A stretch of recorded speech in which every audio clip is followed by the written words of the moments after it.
गुंबद की पृष्ठभूमि में ईरानी बैलिस्टिक मिसाइल की रोशनी से पहली बार एक ऐसी तस्वीर सामने आई जो शायद लंबे समय तक दुनिया को याद रहेगी।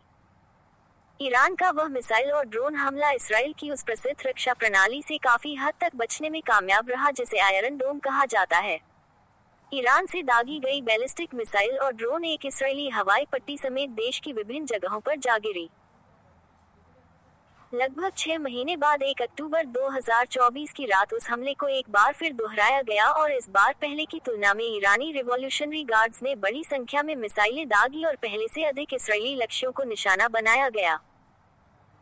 स्टिम्सन इंस्टीट्यूट के शोधकर्ता और नेटो के आर्म्स कंट्रोल प्रोग्राम के पूर्व डायरेक्टर विलियम अल्बर्ट कहते हैं कि ईरान के हाल के हमले ने मध्य पूर्व की स्थिति को हमेशा के लिए बदल कर रख दिया है।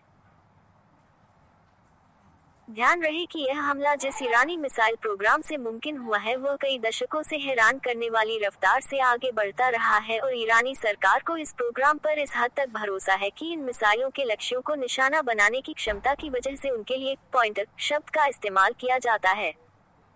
इसीलिए यह मिसाइल प्रोग्राम पश्चिमी दुनिया और इसराइल के साथ साथ मध्य पूर्व के कुछ अरब देशों के लिए भी गंभीर समस्या बना रहा है। यह मिसाइल प्रोग्राम क्या है? ईरान के पास किस तरह के और कितनी दूरी तक मार करने वाली मिसाइलें हैं और हर तरह के प्रतिबंधों के बावजूद ईरानी मिसाइल प्रोग्राम इतना आधुनिक कैसे बना? आइए इन सवालों का जवाब जानते हैं।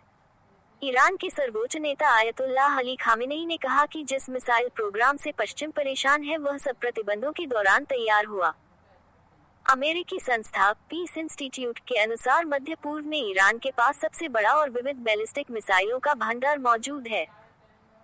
साथ ही साथ ईरान क्षेत्र का अकेला देश है जिसके पास परमाणु हथियार तो नहीं लेकिन इसकी बैलिस्टिक मिसाइल 2000 किलोमीटर की दूरी तक पहुंच सकती है। बैलिस्टिक टेक्नोलॉजी तो दूसरे विश्व युद्ध के समय तैयार हो चुकी थी, लेकिन दुनिया में केवल कुछ ही देशों के पास ये क्षमता है कि वह खुद इस टेक्नोलॉजी की मदद से बैलिस्टिक मिसाइल बना सके।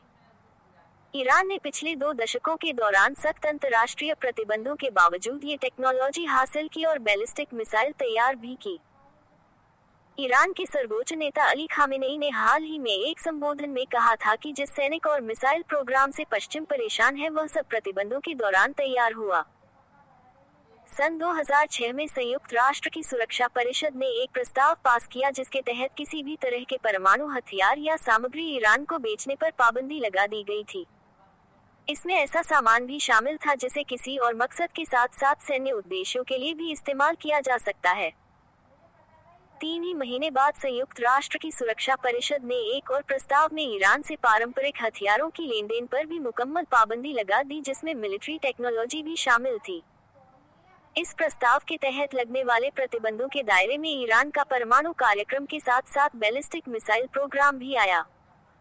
ऐसे में ईरान के लिए रूस और चीन जैसे देशों से भी हथियार खरीदना आसान न रहा जिनसे वह इराक युद्ध के समय से सामान खरीद रहा था।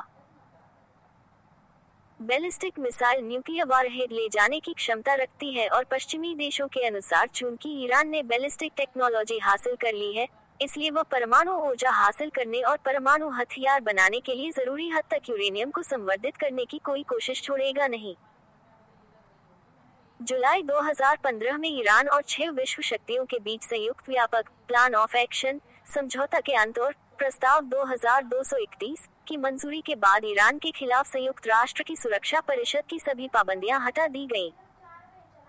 लेकिन ट्रिगर्ड स्नैपबैक मैकेनिज्म के नाम से जानी जाने वाली धारा ने हथियारों के प्रतिबंध को जारी रखा जिसके तहत विशेष तौर पर 5 साल तक ईरान के मिसाइल प्रोग्राम की निगरानी की जानी थी।